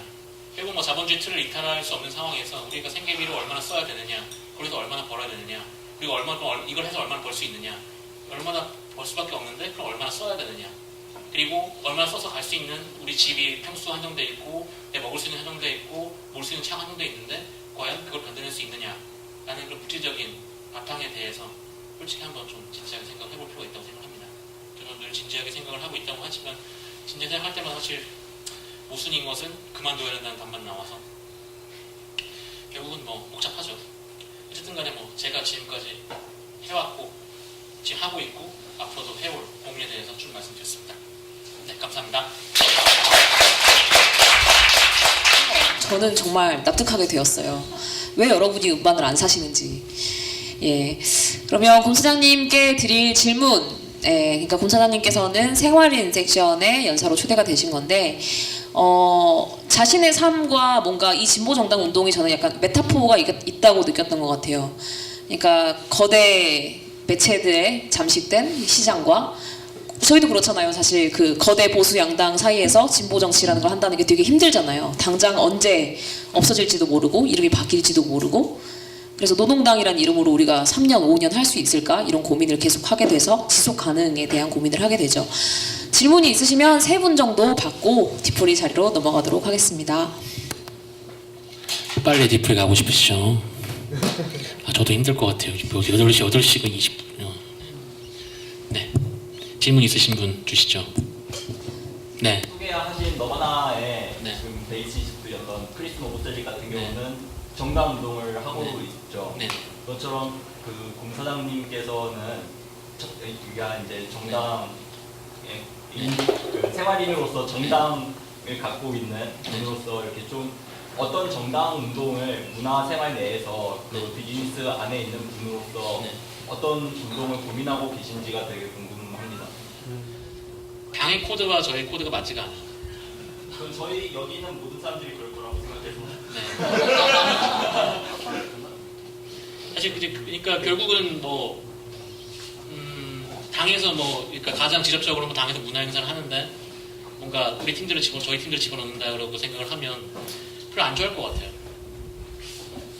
그러니까 저는 지금으로서 제가 할 수 있는 거는 이게 당이라는 게 워낙 외향이 작다 보니까 사실 오히려 문화가 굉장히 그러니까 소수의 어떤 문화가 정립할 수 없는 그런 환경이라고 생각이 들어요. 그래서 지금 어떻게든 뭐 문화위원회 쪽하고 좀 활동을 열심히 해보려고 지금 뭐 계기를 찾고 있는 게 첫 번째고, 두 번째로는 그러니까 제가 일을 하고 있는 직장에서 물론 뭐 제가 CEO이긴 하지만 그 안에서 당원들을 어떻게 만들어내고 그 사람들한테 어떻게 그러니까 제가 갖고 있는 정치적인 사회적인 변화를 동의하게 만들고 어떻게 액션을 만들 수 있을지, 그런데 어떻게 하면 제 직장에 있는 사람들을 당원으로 만들 수 있을지에 대해서 고민을 하고 있습니다. 근데 좀 힘든 게 계속 제가 여기저기 왔다 갔다를 많이 해서요. 결국은 저는 진보정당 운동이라는 거는 로컬이라고 생각을 하고, 근데 제가 한 12년간 큰 이사를 한 3번쯤 했기 때문에 뭔가 뿌리를 내리지가 못했던 게 가장 큰 무풀인 것 같아요. 그렇게 잡히면 아마 저기서 어떤 뭐 기상적으로 생각하는 거는 지금 제주에서도 하고 있는 일이지만 제가 살고 있는 근처에서 음악인을 찾아다가 그 음악인들과 지역에 있는 팬들을 엮어주고 그것을 노동당 이름으로 할 수 있지 않을까. 되게 작은 10명, 20명짜리 프로그램도 시작할 수 있지 않을까. 제가 대학에서 했던 것처럼 그런 것들은 생각을 하고 있습니다. 아까 말씀하셨던 페스티벌들도 많이 봤었고 뭐 인디 음악인에서도 나름 관심이 없진 않았다고 생각을 했는데 그 뭐 아까 그 지산 밸리 페스티벌도 이제 CJ에서 하고 있고 요새는 거의 완전 상업화가 완전히 심하게 진행이 됐고 어떤 대형 페스티벌 가더라도 다 그런 부스들을 거쳐가지 않으면 안 되는 그런 상황들, 대형 광고판이 되는 어떤 그런 상황들이 있는 그런 속에서 좀 뭐 어떻게 이제 좋은 음악 페스티벌을 비상업적인 페스티벌을 만들 것인가라는 고민도 또 필요한 것 같고, 또 한편으로는 이제 그 외국의 사례를 보면은 이제 외국에서는 뭐 이제 정치운동하고 문화운동 함께 이제 좀 결합해서 만드는 그런 페스티벌들도 좀 적지 않은 걸로 알고 있고, 그런 어떤 정치적 의미를 가지는 페스티벌. 일단 한국으로 따지면은 뭐 작게는 뭐 두리반에서 시작했었던 오일 플러스, 뭐 지금은 좀 이게 좀 이어지지 못하고 있지만은 그런 사례도 있을 것이고, 이를테면 이제 성소수자 인권운동 차원에서 진행하는 이제 뭐 퀴어 퍼레이드라든가 이런 것들이 그런 나름의 사회적 의미를 가진 축제로서 좀 볼 수 있을 것인데, 좀 한국에서 좀 음악의 영역하고 어떤 정치의 영역하고 그런 거를 좀 맞물릴 수 있는 어떤 페스티벌의 가능성들은 좀 어느 정도 있다고 생각하시는지. 작년하고 올해 글래스톤베리 갔다 오면서 좀 인상 깊었던 게 거기서 메인 스테이지 9개 중에, 그러니까 총 거기가 스테이지가 크고 작은 게 약 50개 정도 있고 뭐 더 작은 스테이지까지 하면 몇백 개의 스테이지가 있는데 그 중에 메인 스테이지 9개 중 속하는 하나가 레프트 필드라는 스테이지예요. 거기 실제로 말씀하셨던 그런 실제로 스포큰 하는 사람도 되게 많이 나오고, 그리고 뭐 그 음악도 좀 그쪽 계통이라고 생각하는 사람도 되게 많고, 그리고 또 그린피스와 같이 뭐 대한 너무 사실 좀 약간 박제화된 부분이 있긴 하지만 어쨌든 간에 대한 에너지라든지 생태적 삶에 대해서 도모하는 그 공간이 되게 넓게 펼쳐져 있는 것도 사실이고요. 그러니까 그래 가능했던 거는 사실 첫 번째는 시간이었다고 생각이 들고요. 그리고 두 번째로는 그 사이에 다리를 놓을 수 있는 결국은 사람의 문제인 것 같아요. 이쪽도 관심이고 저쪽도 관심이 있는데 그러니까 이런 표현을 하는 거는 되게 진짜 좀 빡센 얘기일지 모르겠지만 그런 음악과 정치의 관계를 도모하다가 대부분 망하는 케이스의 가장 그 기저에는 편협함이 깔려 있었던 것 같아요. 서로 일을 못한다거나 아니면 자기가 잘났다고 하거나 대부분 그런 커뮤니티 깨지는 거 보면 그러니까 중간에 나는 여기를 받쳐주겠다 나는 뭐 대의를 위해서 나는 여기 플랫폼 역할을 하겠다라는 구성원들이 없는 부분들이 있더라고요. 결국은 이거는 좀 뭐 제 판단으로는 마이크로 컨트롤의 문제인 것 같아요. 그러니까 테크니컬한 문제고 사실 정치랑 음악을 붙여보는 거 뭐 지금도 가능하죠. 뭐 누구도 불러도 할 수 있어요. 근데 대부분의 사람들이 답을 되게 쉽게 내려고 하고 사실 되게 오랜 시간이 필요한 거거든요. 서로 그러니까 너 정치, 나 음악 그리고 음악을 둘 다 좋아하는 사람이 있어. 셋이 모여가지고 되게 오랜 시간 고민해야 되는 문제예요. 이거저거 실험도 많이 해보고 좀 그런 것들이 필요하지 않다고 생각을 합니다. 사실 그거 저도 답을 못 내겠어요. 저도 수없이 고민을 해보지만 시전원수박 김대중이 노동당에 와서 공연을 한다. 근데 계속 마찰이 있거든요. 지금 계속 마찰이 생겨요. 코드 마찰이. 그런 마찰을 어떻게 스무드하게 해결할 수 있을까? 라고 생각을 해보면 사실 좀 답이 안 나거든요. 아직은 답은 못 찾는 상태입니다. 그래서 아직 제가 음악과 정치, 음악인의 정치라고 생각을 하면 결국은 음악 외의 정치를 계속 도모를 하게 돼요. 그러니까 사실 대부분의 이를테면 무슨 철강 운동자라고 했을 때 더 정치적인 철강 공법이 있는 건 아니잖아요. 근데 음악 같은 경우는 이를테면 음악인이 정치적인 음악을 하지 않으면 정치적이지 않다라고 비난을 받아요. 실제로 그런 경향도 많긴 하죠. 하지만 또 그런 식의 그 선금이 좀 힘들게 하는 것 같아요. 나는 그런 사실 정치적 음악을 정치적으로 하고 싶지 않다. 근데 나는 충분히 정치적이다. 두 가지를 공존시킬 수 있는 좀 개방된 태도도 필요할 것 같은데, 네, 좀 중구난방이라 죄송합니다. 사실 답이 안 나오는 문제예요 아직. 그리고 저 서울시당 임원이기도 하고요. 문화예술위원회의 운영위원이기도 한데요. 그래서 운영위에서 이제 자체적으로 이제 여러 가지 얘기를 하면서 당내의 여러 가지 이제 문화도 그러니까 당 내의 문화도 있겠지만 당원들이 문화를 바라보는 대중문화를 바라보는 어떤 시각이나 이런 것들에 있어서도 그러니까 당원으로서 가져야 되는 시각이라던가 이런 것들도 좀 있어야 되는데 그러지 못하는 점들도 있고 그다음에 문화를 어떤 그 자기가 향유하는 데 있어서의 어떤 방법이나 이런 것들에 있어서도 좀 우리 당 나름대로의 어떤 것들을 좀 정했으면 좋겠다라는 차원에서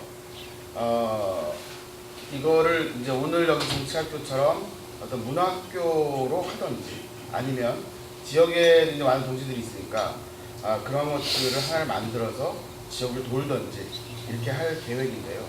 그런 것들을 기획하고 할 때 공사장도 같이 기획자로서 참여를 하실 의향이 있으십니까? 솔직히 말하면 네 자신이 없습니다.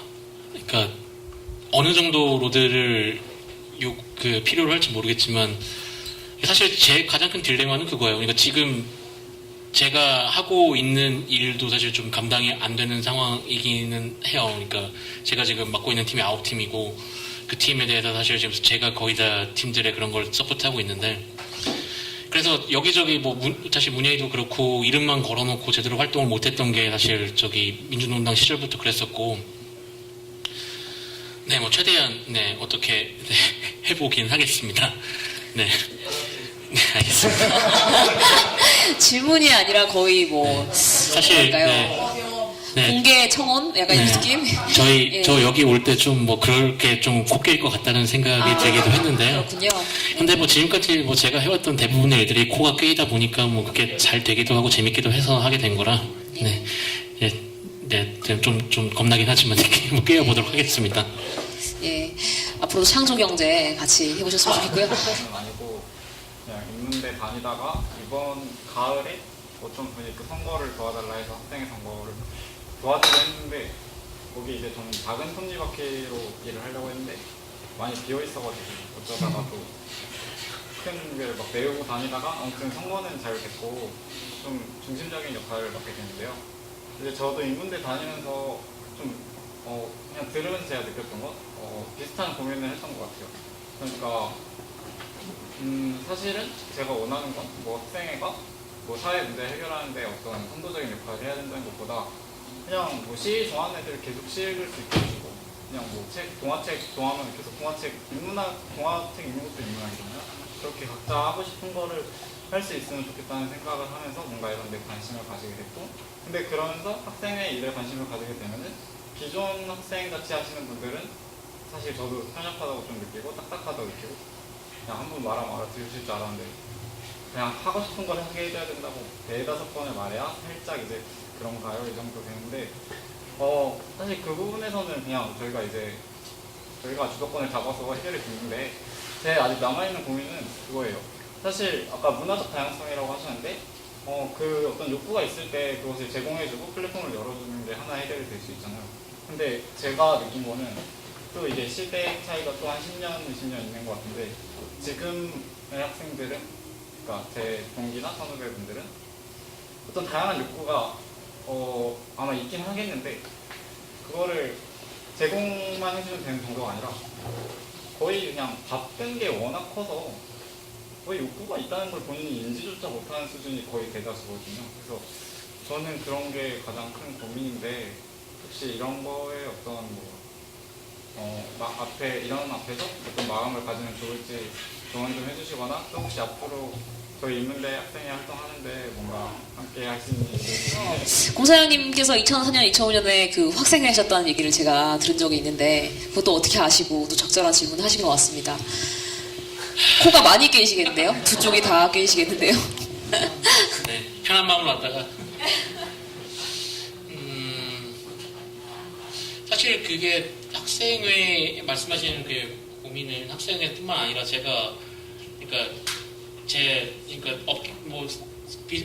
사업하는 용어로 얘기하면 소비자고 뭐 엔터테인먼트 용어로는 팬이고 어떻게 보면 뭐 저의 활동할 수 있는 뭐 동료들이라고 할 수 있을 것 같은데요. 사실 저도 그러니까 진짜 저희 음악을 전혀 좋아해 주지 못할 것 같은 사람들 많이 보고 근데 그런 사람의 취향 어떻게 바꿀 수 있을까에 대해서 고민을 많이 하기는 해요. 근데 첫 번째는 그 부분이죠. 과연 그러면 지금 물론 이게 커뮤니티가 정해져 있는 커뮤니티 내라면 힘들겠지만 지금 저희가 저희 음악을 좋아해 주는 사람을 충분히 다 접근을 하고 있느냐를 늘 고민을 해요. 그러니까 이를테면 뭐 어린애 이발관 좋아하는 사람이 5만 명이고 뭐 술탄호 디스코 좋아하는 100명이라고 할 때 그 원인의 이발관 좋아하는 그 5만 명 중에 그 술탄을 좋아해 쓰는 사람이 좀 있지 않을까. 그럼 우리는 그 5만 명인데 충분히 접촉을 할 수 있는가에 대해서 고민을 많이 합니다. 그러니까 이게 좀 지금 말씀하신 고민과 좀 다른 범주인 것 같긴 한데요. 결국은 나와 취향을 공유할 수 있는 사람을 어떻게 찾아내고 그 사람을 어떻게 도달을 해서 어떻게 좋게 어필할 수 있느냐. 사실 PR이죠. 이거 좀 테크니컬한 문제를 많이 고민을 해요. 어떻게 하면 좀 설득할 수 있을 것인가. 그리고 그런 과정에서 이 사람이 전혀 우리 음악 안 좋아할 것 같은 사람인데 우리 음악 들으면 좋아하는 경우도 있어요. 근데 그거는 사실 그거를 만들기 위해서 저희 팀들이 많이 노력을 하거든요. 이럴 때 퍼포먼스를 짠다거나 음악을 좀 더 재밌게 만든다거나 그런 식으로 고민을 하긴 합니다.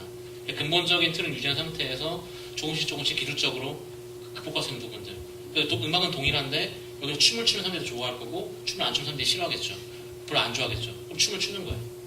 그런 식으로 역시 그러니까 우리 음악을 완전히 좋아해 줄 것 같지는 않은데 좀 가능성이 있을 것 같은 사람한테 좀 더 어필할 수 있는 기술적인 부분들. 결국은 커뮤니케이션의 기술 문제죠. 그러니까 저는 결국 계속 기술 고민만 돼요. 우리가 좋은 컨텐츠를 가지고 있다고 가정하에서. 그리고 좋은 컨텐츠 자체가 기술적인 문제긴 하겠지만. 그런 식의 그리고 뭐 또 학생회 조직하면 뭐 조직적인 문제도 있을 거고 결국 뭉뚱그려서 경영이라고 할 수 있을 것 같아요.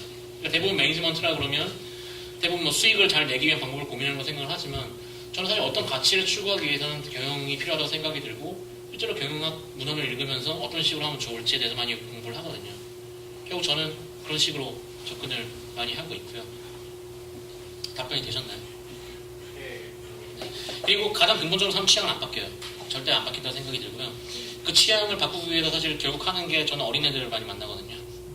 10대 시절에 들은 음악이 결국은 전체 취향 결정짓고 사실 제가 지금 결정하고 있는 서상적인 틀이나 뭐 취향적인 틀이나 결국 10대 때 결정됐다고 생각하는데 결국은 그렇게 청소년들한테 어떻게 접근할 수 있을 것인가에 대해 결국 고민을 합니다. 아마 지금 제 고민이 학교를 벗어나서 아마 직접적으로 도움은 안 될 것 같긴 하지만 그러면 과연 청소년들을 만나면서 어떻게 계몽적이지 않을 수 있을 것인가에 대한 고민을 좀 하게 되고요. 특히 뭐 대학 같으면 새내기가 되겠죠. 새내기를 하고 어떻게 계몽적이지 않으면서 저 사람의 이걸 개발하면서 동시에 할 수 있느냐. 요새 아마 인턴들을 하고 일하면서 좀 많이 느끼고 있는 바기도 한데 그런 식의 고민을 하고 있습니다. 결국은 해결책은 저는 기술이라고 생각이 들어요. 잘 해야죠. 네. 결국은 뭐 어떤 방향이나 뭐 어떤 가치나 그런 걸 해결해 주는 것 같지는 않아요. 결국은 구성원 개개인들이 더 좋은 사람이 돼서 더 설득력 있는 사람이 되고 더 매력적인 사람이 돼가지고 설득할 수밖에 없다고 생각이 들어요. 근데 뭐 예를 들면 뭐 대부분의 뭐 자본주의 기업가들이 다 그런 식으로 노력을 하잖아요. 근데 그 대국에 있는 사람들이 과연 얼마나 그런 식으로 단련을 하는지에 대해서는 좀 의문이긴 해요. 대학 시절에 봐도 경영동아리 애들은 되게 열심히 자기 PR 하는데 운동권들은 안 하거든요. 그걸 보면서 아 왜 좀 배웠으면 좋겠다 라는 생각이 들긴 했었어요. 네, 그렇습니다. 예, 좀 거치게 요약을 해보면 되게 운동권들이 경영학을 되게 천시를 하는데 운동권도 경영학을 해야 된다. 그리고 아까 또 손은수 위원장님 말씀하셨지만 운전을 배워야 됩니다. 그래야 뭘 하든 잘할 수 있고요. 두 번째로 새내기 조직에 집중하자. 어린 사람을 만나라. 이런 말씀이었던 것 같습니다. 예, 그럼 이 정도로 곰 사장님 강연을 마치도록 하겠습니다. 멀리 가다 주셔서 감사합니다.